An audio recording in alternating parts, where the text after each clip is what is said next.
ముఖ్యంగా శ్రీశైలం ఇష్యూ అంటే దాదాపు వారం 10 రోజులుగా పాతాళ గంగలో కొన్ని కవర్లు కప్పి పెడుతున్నారు. అక్కడ దర్గా ఉంది అని కొన్ని వీడియోలు వైరల్ అయినాయి. అక్కడికి వెళ్ళి కొంతమంది హిందూ సోదరులు చూసినప్పుడు అక్కడ దర్గా ఏం లేదు, సమాధులేం లేవు, అక్కడ ఏదో మూట ఉంది అని చెప్పేసి బయటకు వచ్చింది. కానీ ఒక స్ట్రాటజీ ఉందని స్వామీజీలు బయటకు వచ్చి చెప్తున్నారు. ముస్లింలు అంటే అన్య మతస్థులు కావాలనే ఈ విధంగా ఫస్ట్ కప్పిపెట్టి ఆ తర్వాత దర్గాలు, ఆ తర్వాత మసీదులు చేస్తారని. మీరేమంటారు శ్రీశైలం ఇష్యూ పైన? 100% ఇది నిజం అండి. ఎందుకంటే ఒక్క శ్రీశైలంలోనే కాదు, ప్రతి చోట ఇలాంటి ఆక్రమణలు జరుగుతూనే ఉన్నాయి. దాన్నే మనం ఏమంటున్నాము, దర్గా జిహాద్ అంటున్నాం, లేదా ల్యాండ్ జిహాద్ అని చెప్పేసి అంటున్నాం. ఈ రోజున ఇక్కడ ఒక చోట కాదు, చీరాల్లో ఒక ప్రాచీన ఆలయం ఉంది. ఆలయానికి సంబంధించిన రథ మండపం ఉంది. అంటే రథం పెట్టి నిలుపుకునే ఒక మండపంలా కట్టారు. అయితే కొంతమంది ముస్లింలు వచ్చేసి, ఏమంటే మీ దగ్గర రథం లేదు కదా, మీ రథం చేయించుకునే వరకు కూడా ఈ రథ మండపంలో మా పీర్లు పెట్టుకుంటాము అని చెప్పేసి అన్నారు. ఓకే, సరే. సరే, పాపం మన వాళ్ళకి ఆల్రెడీ సెక్యులరిజం అనే ఒక జబ్బు ఉంటుంది కదా, సెక్యులరిజం అనే జబ్బునికి మురిసిపోయి వాళ్ళకి ఇద్దాం అని చెప్పి ఇచ్చారు. వాళ్ళు ఒక 4 ఏళ్ళు పెట్టుకున్నారు, 5 ఏళ్ళు పెట్టుకున్నారు, కొన్నాళ్ళు గడిచిపోయింది. తర్వాత వీళ్ళు, ఏమండి మేము ఈ సంవత్సరం రథం చేయించాలనుకుంటున్నాము, మీరు ఆ పీర్లు తీసేస్తే మేము రథం పెట్టుకుంటాం అన్నారు. ఓకే, మీ రథం పెట్టుకోవటానికి మా పీర్లు మేమెందుకు తీస్తాం అని గొడవ పెట్టుకుని ఆ మండపాన్ని ఇప్పుడు వాళ్ళు స్వాధీనం చేసేసుకున్నారు చీరాల దగ్గర. ఎందుకు ఇది? వాళ్ళ స్ట్రాటజీ అది. వచ్చేటప్పుడు అప్పాబావ కబుర్లు చెప్పుకుంటూ ప్రేమ, తొక్క, తోటకూర, వంకాయ అంటూ వస్తారు. వచ్చి వాళ్ళకి బలం పెరిగిన తర్వాత, లేకపోతే వాళ్ళు టెస్ట్ చేసిన తర్వాత, జస్ట్ లైక్ సివిల్ సెటిల్మెంట్స్, ఎవడైతే సైట్లోకి ఆక్యుపెన్సీలోకి వెళ్తాడో, పొజిషన్లోకి వెళ్తాడో, ఆ పొజిషన్లోకి వెళ్ళిపోయినాడు ఏం చేస్తాడు? ఇంకా వాడికి కదలడు, వాడిని ఏం పీకలేం మనం. మహా అయితే ఏం చేస్తామంటే కోర్టుల్లోకి వేసుకుంటాం. అది సెటిల్మెంట్లు తేలేపాటికి జమాన్ అయిపోతుంది. అప్పుడు దాకా మ్యాక్సిమం స్టేటస్కో కంటిన్యూ అవుతుంది. అంటే వీడిని అక్కడి నుంచి కదపొద్దు, తీర్పు వచ్చిన తర్వాత చూద్దాం అంటారు, లేదా ఇద్దరికి కాకుండా చేస్తారు. కానీ అక్కడ నష్టపోతుంది ఎవరు? ఒరిజినల్ హక్కుదారులు ఎవరైతే ఉంటారో వాళ్ళు నష్టపోతూ ఉన్నారు. సేమ్ అదే ఇక్కడ శ్రీశైలంలో కూడా జరిగింది. ఒక శ్రీశైలం ఏంటి, అలంపూర్లో జరిగింది ఏంటి? మన గుడిలో ఒక సమాధి ఎట్లా వచ్చింది అసలు అక్కడికి? రైట్. నిజంగా సామరస్యం, అసలు మత సామరస్యం ఉండిపోయి ఉంటే ముస్లింలు ఏమనాలి? అరే బాబు, మేము విగ్రహారాధన నమ్ము, మీరు విగ్రహారాధన నమ్ముతారు అంటే దేవుడు స్వయంగా ఈ క్షేత్రానికి వచ్చి వెలిశాడని, లేకపోతే ఈ క్షేత్రంలో మీరు ప్రతిష్ఠించుకున్న దేవుడికి ప్రాణప్రతిష్ఠ చేశారని, అందులో దేవుడు ఉంటాడని మీరు నమ్ముతారు. రైట్. కానీ మాకేంటి? దర్గా అంటే ఒక సమాధి, మసీద్ అంటే ఒక ప్రార్థనా కేంద్రం మాత్రమే. కానీ దేవుడు ఇక్కడే ఉంటాడు అని మా మత గ్రంథం చెప్పట్లేదు. కాబట్టి మీ మనోభావాల్ని గౌరవిస్తూ, ఏది మా సాటి భారతీయులు, మా సాటి హిందూ సోదరులు వాళ్ళు అంటారు కదా, మా సోదరుల మనోభావాలు గౌరవిస్తూ, మీ విశ్వాసానికి ప్రాధాన్యతనిస్తూ మేమే పక్కకి వెళ్తాము అని చెప్పి వెళ్ళాలిగా. ఏ ఒక్క చోట అట్లాంటి ముస్లిం వెళ్ళటం మీరు చూసారా? పైగా ఇడమ్మ మొగుడు ముళ్ళేదో తెచ్చి పెట్టినట్టు బాబ్రీ మసీదు కూల్చేస్తే మసీదు కూల్చేశారు అంటారు. నీ మసీదు కూల్చడం ఏంటరా? నువ్వు అంతకుముందు నా గుడి కూల్చే కదా అక్కడ కట్టావు. అలంపూర్లో మా గుడి ముందా, ఆ దర్గా ముందా? లెక్కలు తీయండి. వేములవాడలో మా గుడి ముందా, నీ దర్గా ముందా? లెక్కలు తీయండి. దర్గాలు ఏ విధంగా వస్తాయి అంటే ప్రతి దర్గాలో ఖచ్చితంగా సమాధి అంటారా? చెప్తానండి. దర్గా అంటే సమాధి, దర్గా అంటే సమాధి తప్ప ఇంకోటి కాదు. అంటే ఎవరినో అయితే ఈ సమాధి ఎవరిది అనేది కూడా మనం డిస్కస్ చేసుకోవాలి. బట్ దానికంటే ముందు ఇంకొక వివాదం, శ్రీశైలం గురించి చాలా మందికి తెలియని వివాదం ఏంటంటే, ఈ శ్రీశైలం మీద కుట్ర ఇప్పుడు మొదలైంది కాదండి. ఆల్మోస్ట్ ఒక 20-25 years బ్యాక్ ముస్లిం సమాజం ఒక ప్రతిపాదన చేశారు కొంతమంది. బహుశా అప్పటికి సోషల్ మీడియా లేకపోబట్టి ఆ వివాదం గురించి తెలియదేమో, కానీ హిందుత్వ వ్యవహారాలు ఫాలో అవుతున్న ప్రతి వాళ్ళకి తెలుసు, ఇది మల్లన్న ఆలయం కాదు, అసలు నిజానికి ఇది మౌలానా దర్గా. ఓకే. ఈ మౌలానా దర్గాని హిందువులు ఆక్రమించేసి మల్లన్న ఆలయం కింద మార్చేశారు అని చెప్పేసి తప్పుడు ప్రచారాలు కూడా చేస్తున్న వాళ్ళు ఉన్నారు. అంటే ఏ కుట్ర, అంటే ఎటువంటి దాన్ని ఏమంటారు, చెడు ఆలోచనలతోటి మీకు ఎట్లాంటి దిక్మాల మాటలు వస్తున్నాయి అసలు. పైగా ఈరోజు మీరు అక్కడ చూశారు కదా, డ్యామ్ ఏరియా ఏదైతే ఉందో ఇరిగేషన్ డిపార్ట్మెంట్కి సంబంధించిన ల్యాండ్లో ఒక శవాన్ని పాతేశారు. వెంటనే అక్కడ ఇరిగేషన్ డిపార్ట్మెంట్ వాళ్ళు వీళ్ళందరూ ఉలికి పడిపోయారు. ఎందుకంటే సెన్సిటివ్ ఇష్యూ. అవును, సెన్సిటివ్ ఇష్యూ ఏంటి? ఎవడో దిక్మాలినోడు చచ్చిపోయాడు, వాళ్ళ శవాన్ని పాతేసుకోవటానికి మీరు సమాధులు దొడ్డి ఇచ్చింది వాళ్ళకి. శ్రీశైలంలో ముస్లింలకు సమాధుల ప్లేస్ లేదా? అక్కడ ఉంది కదా, చాలా పెద్ద సమాధుల ప్లేస్ ఉంది, సున్నిపెంటలో ఉంది, ఈగలపెంటలో ఉంది. ఓకే. అక్కడ పాతుకోకుండా ఇక్కడికి ఎందుకు తెచ్చారు మీరు? పోను ఒకవేళ మీరు పాతుకోవాలనుకుంటే, నీకు నిజంగా ప్రభుత్వ ల్యాండ్లో ఏమైనా ఉంటే ప్రభుత్వ ల్యాండ్లో పెట్టుకో, ప్రభుత్వాన్ని అర్జీ పెట్టుకో, మాకు సమాధులు పాతుకోవటానికి స్థలం లేదండి అని చెప్పేసి. ఓకే. అసలు ఫస్ట్ ఆఫ్ ఆల్ ఈ సమాధులు ఇక కట్టడం అనే సంస్కృతి కూడా పోవాలండి. పాతి పెట్టడం అనేది కూడా. ఎందుకంటున్నా అంటే ఇది మతాచారం కింద మాత్రమే చూస్తున్నారు. ఎస్, ఆ మతాచారాన్ని 100% గౌరవించాలి. కానీ భారతదేశం ఇప్పుడు ఎలాంటి పరిస్థితుల్లో ఉంది? ఒకప్పుడు 30 కోట్ల జనాభా ఉన్న దేశంలో ఈరోజు 150 కోట్ల మంది జనాభా అయ్యారు.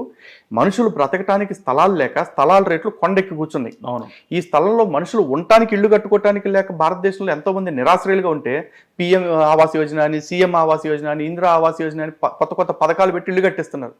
ప్రభుత్వం కూడా ఇంతకుముందు ఇండిపెండెంట్ హౌస్లు ఇచ్చేది ఇప్పుడు అపార్ట్మెంట్లు కట్టిస్తుంది, స్థలాలు ఇవ్వని. ఈ పరిస్థితుల్లో నేను గజంకో శవం బాతుకుంటూ వెళ్తాను, ఈ దేశం మొత్తాన్ని సమాధుల దొడ్డిగా మారుస్తాను అంటే మరి ప్రభుత్వాలు మాట్లాడట్లా, పౌర సంఘాలు మాట్లాడితే బాధ్యతల గురించి, హక్కుల గురించి హిందువులకి నేర్పే ఏ ఊరకొక్క ఈరోజు బయటకు వచ్చి ఒరే నాయన దేశంలో మనుషులు బతకటానికే లేదు, ఈ సమాధుల కోసం ఎక్కడి నుంచి తెద్దాం ప్లేస్లో అని అడగాలిగా. అని మాకు చెప్తారు కదా, దేశం అంటే మట్టి కాదు, దేశం అంటే మనుషులే అని. మార్చండి, దేశం అంటే సమాధులు కాదురా, దేశం అంటే నివాసాలు రా అని చెప్పి మార్చండి. అన్ని మతాలు మార్చాలంటారు. అందరూ మార్చాల్సిందే. ఒకవేళ ఇదే పద్ధతి హిందువులు పాటిస్తుంటే హిందువులకు కూడా ఎగ్జామ్షన్ ఇవ్వకండి. అందరికీ చెప్తున్నా, ఏవైతే కాల్ చేస్తారో ఆ విధంగా కాల్ చేయాలంటారు. అంతే. ఇప్పుడు మన భారతదేశాన్ని మనం ఎలా చేసుకుందాం? నందనవనంగా మార్చుకుందామా, సమాధుల దొడ్డిగా మార్చుకుందామా? అందరినీ అడుగుతున్నాను. బాధ్యత ఉన్నోళ్ళు ఆలోచించండి. బాధ్యత ఉన్నోడు బయటకు వచ్చి దమ్ముగా నిజాలు చెప్పండి. లేదు ఇప్పుడు ఇచ్చేసాం కదా అంటే ఆ సమాధుల స్థలాలు ఏవైతే ఉన్నాయో వాటిని మల్టీ స్టోరేడ్ సమాధులుగా మార్చండి, అపార్ట్మెంట్లు కట్టినట్టు. అంతేగాని సమాధుల దొడ్డి నిండిపోయిందని వాడికి ఇంకో 2 ఎకరాలు ఇవ్వటం, అది నిండిపోయిందని ఇంకో 3 ఎకరాలు ఇచ్చుకుంటూ వెళ్తే ఏమవుతుంది? మరి ల్యాండ్ జిహాద్ కాక ఇంకేంటండి? ఓకే, ఇక్కడ శ్రీశైలం ఇష్యూకి వస్తే వాంటెడ్లీ పెట్టినారు, తీసుకొచ్చి అక్కడ వాంటెడ్లీ పెట్టింది, ఉద్దేశపూర్వకంగా తర్వాత ఏం జరిగింది? అక్కడ ఫస్ట్ ఏం చేస్తారంటే ఒక మోటో లేకపోతే ఒక ఇంకేదో తీసుకొచ్చి పెడతారండి. ఏమీ దొరకకపోతే కుక్కను బాతేసి సమాధి అని చెప్పిన సందర్భాలు కూడా ఉన్నాయి. మనుషుల్నే పాతాల్సిన అవసరం లేదు. అక్కడ ఎవడో పట్టించుకోకపోతే 4 రోజులకు ఒక గుడ్డ కప్పుతారు. అప్పటికి ఎవడో పట్టించుకోకపోతే 4 రోజుల తర్వాత 4 జెండాలు పెడతారు. అప్పటికి ఎవడో పట్టించుకోకపోతే 4 రోజుల తర్వాత చుట్టూ ప్రహరీ కడతారు. అప్పటికి పట్టించుకోకపోతే దాని మీద రాతలు రాస్తారు. అక్కడికి వెళ్ళి ఒకటి గడ్డం పెట్టుకుని అక్కడ కూర్చుంటాడు. అప్పుడు సిగ్గుశరం లేకుండా కొంతమంది సోంబేర్లు అక్కడికి వెళ్ళిపోయి ఏమంటే ఇక్కడ దెయ్యాలు వదిలిస్తారా, భూతాలు వదిలిస్తారా అంటారు. ఆడు కూర్చున్నోడే దెయ్యంగాడు. ఆడే మన ల్యాండ్లు ఆక్రమించేసి ఆ ల్యాండ్తో ఒక శవాన్ని పాతి ఆ శవంతో వ్యాపారం చేద్దామని కూర్చున్నాడు. చాలా మంది హిందువులు కూడా దర్గాలకు వెళ్తుంటారు మీరు అన్నట్టే. అవును. దిష్టి కానీ లేకపోతే ఏదన్నా చెడు జరుగుతుంది అన్నప్పుడు వాళ్ళందరూ మంచి జరిగింది అనుకుంటారు. అక్కడికి వెళ్ళినప్పుడు చాలా మంది చెప్తుంటారు కదా దర్గాకి వెళ్ళొచ్చారండి. మీరేమంటారు దానిపైన? హిందువుల్లో ఉన్న అమాయకత్వాన్ని ఆసరాగా చేసుకుని చాలా మంది ఇలాంటి మోసపూరిత వ్యక్తులు వస్తున్నారు. ఈ సమాధి కట్టంగానే అక్కడ దానికి చెద్దర కప్పేసి ఇట్లాంటి వ్యాపారాలు చాలా చోట్ల జరుగుతుంది. నిజం లేదు. పైగా అది భారతదేశాన్ని భారతీయ చట్టాలని మోసం చేయటండి. నేను అంటున్న ప్రతిసారి హిందూ సంఘాలు వెళ్ళి అక్కడ ఎందుకు పోరాటం చేయాలి? స్వామీజీలు ఎందుకు పోరాటం చేయాలి? పోలీసులకు బాధ్యత లేదా? రెవెన్యూ వాళ్ళకి బాధ్యత లేదా? ఇరిగేషన్ వాళ్ళకి బాధ్యత లేదా? ఇవన్నీ పక్కన పెట్టేస్తే అసలు మానవ హక్కుల సంఘం అని ఒకటి ఉందిగా, వాళ్ళు ఏం చేస్తున్నారు? సింపుల్గా వెళ్ళి అరే ప్రజలందరినీ ఇలా తాయితులని, తద్దినాలని, బూడిదని, బొచ్చని మోసం చేస్తున్నావు కదా, ఇది drugs and magical remedies act 1954 ప్రకారం చట్టరీత్యా నేరము, కాబట్టి నీ కేసులో నిన్ను మూసేస్తున్నా, దీన్ని సీజ్ చేస్తున్నా అని ఎందుకు చేయరు? డ్రగ్స్ అండ్ కాస్మెటిక్స్ యాక్ట్ ప్రకారం నువ్వు చేస్తున్నది మోసం అని చెప్పేసి అక్కడ వాడు ఏదైతే ట్రీట్మెంట్ ఇస్తున్నాడో, ఏదైతే మందుల పేరుతో అమ్ముతున్నాడో, ఏదైతే రోగాలు తగ్గిస్తానంటున్నాడో అది మోసం అని చెప్పేసి ఎందుకు మీరు? 2 చట్టాలు కనిపిస్తా ఉన్నాయి. పైగా మిస్లీడింగ్ అడ్వర్టైజ్మెంట్స్ కింద బిఎన్ఎస్లో ఒక సెక్షన్ ఉంది, సెక్షన్ 318 అని చెప్పేసి. ఆ సెక్షన్ 318 ఆధారంగా మనం లోపల వేయాలిగా. మేము వెళ్ళి ప్రతిసారి గుర్తు చేయాలా? ఎవరు చేసినా మోసమే కదా, దాన్ని మరి వ్యవస్థలు ఎందుకు పట్టించుకోవట్లా? ముఖ్యంగా చెప్పండి. పైగా ఈ దర్గాలు, ఈ రోజున అలంపూర్లో ఒక దర్గా ఉందండి. ఎందుకు వచ్చింది ఆ దర్గా? ఆ చుట్టుపక్కల ప్రజల్ని దోచుకోవటానికి షాలి పహిల్వాన్ అని చెప్పేసి ఒక సముద్రపు దొంగ తుప్పటిని పడవేసుకుని దొంగ నది పైనుంచి ఆ ప్రాంతానికి వచ్చి ఆలయాన్ని అపవిత్రం చేస్తూ ఉంటే అక్కడ కొంతమంది అతన్ని దాడి చేసి చంపేశారు. అలాంటి వ్యక్తి శవాన్ని అక్కడే పాతిపెట్టించి ఈ రోజున మళ్ళీ ఏ హిందువులైతే ఆ రోజు తిరగబడి అతన్ని చంపేశారో ఆ హిందువుల వారసుల చేత మొక్కిపిస్తా ఉన్నారు. అంటే అప్పుడు తురకపాలకుడు ఎవడున్నాడు అక్కడ? ఇప్పుడు హిందువుల బతికి ఎట్లా అయిపోయిందంటే, మన పూర్వీకులు ఎవడైతే వీడు తప్పు చేశాడు, మన దేవాలయాన్ని అపవిత్రం చేశాడు అని వాడిని తొక్కి నారదీశాడో ఆడి శవం అక్కడే ఉంటే ఏ హిందువులకి వారసులు మనం, ఆ వారసులుగా ఉన్న మనమే సిగ్గు లేకుండా మళ్ళీ ఆ శవాలని మొక్కాల్సి వస్తుంది. శ్రీశైలంలో ఇప్పుడు అక్కడ ఒక్క అలంపూర్లో కాదండి, వేములవాడలో ఏంటి, రైట్ వేములవాడలో కూడా శివలింగాన్ని అపవిత్రం చేసిన వ్యక్తిని అక్కడ కొట్టి చంపేస్తే ఆ తురక పాలకుడు వచ్చేసి అక్కడే వాడి శవాన్ని పాతిపిచ్చి ఇప్పుడు మన చేత వాడిని ముక్కిపిస్తా ఉన్నాడు. అది కూడా ఒక స్ట్రాటజీ అంటారా? స్ట్రాటజీ 100%. హిందువులని భావదాస్యంలోకి నెట్టడం, బానిసత్వంలోకి నెట్టడం. ఖచ్చితంగా మొక్కాలంటారా? వేములవాడకి వెళ్ళిన టెంపుల్కి వెళ్ళిన వాళ్ళందరూ కూడా ఆ దర్గాను మొక్కుతుంటారు కదా ఖచ్చితంగా. అక్కడ ఎవరైతే దేవాలయానికి వెళ్ళి దర్శనం చేసుకుని కోడెల్ని సమర్పించి మొక్కులు మొక్కుకుంటారో అలా వచ్చేవాడు ఎవడైనా సరే ఆ దర్గా దగ్గరికి వెళ్ళొస్తే ఆడు ఆ రోజు చేసుకున్న పుణ్యం ఏదైతే ఉంటుందో దాంతోపాటు అప్పటిదాకా చేసుకున్న పుణ్యం మొత్తం కూడా మట్టిలో కలిసిపోతుంది. గుడికెళ్ళి కూడా వేస్ట్ అంటారు. గుడికెళ్ళి ఆ రోజు వెళ్ళింది కాదు, అప్పటిదాకా చేసుకున్న పుణ్యం మొత్తం కూడా పోతుంది. ఎందుకంటే నువ్వు దేవుణ్ణి మొక్కొచ్చి ఒక శవాన్ని కూడా దేవుణ్ణి చేస్తున్నావు అంటే దేవుణ్ణి శవంలా చూస్తున్నావా, శవాన్ని దేవుళ్ళలాగా చూస్తున్నావా? హిందూ ఆలోచించుకోవాలి. అలాంటి ఆరాధన ముస్లిమ్స్ ఎక్కడైనా చేసుకుంటారా? సూఫీలు పెట్టుకుని దర్గాలు, వాళ్ళ ఇష్టం, అది వాళ్ళ మతాచారం, మేము పట్టించుకోం. కానీ ఆ ఆచారాన్ని తీసుకొచ్చి హిందూ ఆలయం నడిబొడ్డులో పెట్టేసి బయటకు వచ్చే ప్రతి హిందువు ఈ శవాన్ని కూడా మొక్కి రావాలి అంటే మాత్రం దాన్ని మేము ఒప్పుకోవటానికి సిద్ధంగా లేము. ప్రభుత్వాలు సామరస్యంగా మాట్లాడి ఆ శవాలను అక్కడి నుంచి తరలిస్తాయా, లేదు ఇది కూడా ఒక బాబ్రీ మసీద్ ఇష్యూలాగా మార్చాలనే ఉన్న ఎదురు చూస్తున్నాయా? ప్రభుత్వం స్పష్టం చేయాలి. మాకైతే ఎవరితో గొడవలు పెట్టుకునే ఉద్దేశం లేదు. అలా అని చెప్పేసి ఆ అవమాన కేంద్రాలు ఏవైతే ఉన్నాయో, మా మాన కేంద్రాల ప్రతిష్ట దెబ్బతీస్తున్న అవమాన కేంద్రాలు ఏవైతే ఉన్నాయో వాటిని మా గుళ్ళలో ఉంచుకునే ఓపిక మాకు లేదు. దయచేసి మేము తిరగబడే స్థితి మాకు తేవద్దని విజ్ఞప్తి చేస్తాం. మీరు ప్రభుత్వాలను అడుగుతున్నారు. ప్రభుత్వ పెద్దలు ముఖ్యమంత్రి రేవంత్ రెడ్డి ఏమో కాంగ్రెస్ అంటే ముస్లింలు, ముస్లింలు అంటే కాంగ్రెస్ అని చెప్పి ఆయన మాట్లాడుతున్నాడు. ఓకే అండి. రీసెంట్ గా హిందూ దేవుళ్ళ పైన కూడా ఆయన ఒక లాంటిది చెప్పినాడు. ఏమంటారు మళ్ళీ ప్రభుత్వం? నిజంగా ఈ వ్యాఖ్యలు చేసిన రేవంత్ రెడ్డి కాంగ్రెస్ యొక్క చరిత్ర తెలుసుకోవాలి. ఈ రోజున భారతదేశపు రాజ్యాంగం సెక్యులర్. రైట్. సెక్యులర్ అంటే ఏంటి? అన్ని మతాలని సమానంగా చూడటం కాదు, అసలు ప్రభుత్వాలు మతాలే లేకుండా ఉండటం. ఈ సెక్యులర్ అనే పదం తెచ్చింది ఎవరు? మత ప్రీతి ఉండొద్దు, మత ప్రీతి ఉండకూడదు, ఏ మతం కోసం ఫేవరబుల్ గా చేయకూడదు ప్రత్యేకించి. రైట్. మరి ఈ సెక్యులరిజం అనే కాన్సెప్ట్ తెచ్చింది ఎవరండి రాజ్యాంగంలోకి? ఇందిరాగాంధీ గారు 1975లో ఎమర్జెన్సీ అని పెట్టి మొత్తం పార్లమెంటు తలుపులు మూసేసి ప్రజాస్వామికంగా ఉన్న నాయకులందరినీ బొక్కలో వేసేసి చీకట్లో ఈ చట్టం తెచ్చారు, ఈ మార్పుని తెచ్చారు, సవరణ రాజ్యాంగంలో. మరి అటువంటి కాంగ్రెస్ పార్టీ తెచ్చిన సెక్యులరిజం అనే పదాన్ని తొంగలో తొక్కి కాంగ్రెస్ అంటే ముస్లిం, ముస్లిం అంటే కాంగ్రెస్ అని చెప్పేసి చెప్తున్నాడు. ఇదే మాట ఒకసారి ఎంఐఎం పార్టీని చెప్పమానండి. ఇదే మాట ఎవరన్నా ఒక మసీదు పెద్దని, మౌలానా ఎవరో ఉంటాడు కదా, ఆయనతో చెప్పించండి ముస్లిమ్స్ అంటే కాంగ్రెస్, కాంగ్రెస్ అంటే ముస్లిం అని చెప్పేసి. వాళ్ళకి లేని దొరద ఈయన పులుంకుని ఎందుకు చెప్పాడు సీఎం గారు? ఎందుకు? అది ఏం లేదు, ఓట్ల కోసం కక్కుర్తి. కానీ హిందువులు ఎందుకు పెద్దగా స్పందిస్తలేరు? హిందువులు కానీ లేకపోతే ఇతర పార్టీలు కానీ. హిందువులు అంత స్పందించే శక్తి ఉంటే, హిందువులు అంత స్పందించే పరిస్థితి ఉంటే మనలాంటి వాళ్ళు మాట్లాడాల్సిన అవసరం లేదు కదండి. బీఆర్ఎస్ కూడా ఏం స్పందించలేదు దీనిపైన. ఎవరు? బీఆర్ఎస్ ఎందుకు స్పందిస్తుంది? ఇప్పుడు కాంగ్రెస్ అంటే ముస్లిమ్స్, ముస్లిమ్స్ అంటే కాంగ్రెస్ అని రేవంత్ రెడ్డి అన్నారు. బీఆర్ఎస్ఏ ముస్లిము, ముస్లిమే బీఆర్ఎస్ అని చెప్పేసి కేసీఆర్ గారు అంటారు, కేటీఆర్ గారు అంటారు. వాళ్ళు వీళ్ళకంటే వేరే సెక్యులరిజం చూపించుకోవాలని కదా, వీళ్ళంతా సెక్యులరిజం కోసం పోటీ పడుతున్నారు కదా. ఈ వ్యాఖ్యలు నిజంగా ఈ దేశంలో మతం పేరు చెప్పి ఓట్లు అడగకూడదని సుప్రీంకోర్టు గైడ్లైన్స్ ఉన్నాయి. కానీ సిగ్గు శరం లేకుండా బాహాటంగా మతం పేరు చెప్పి ఓట్లు అడుగుతూ ఉంటే మరి ఈ వ్యవస్థలను ఏం చేస్తానండి? కానీ ముఖ్యంగా అంటే భారతీయ జనతా పార్టీ కూడా మతం పేరు చెప్పి ఓట్లు అడుగుతుంది కదా.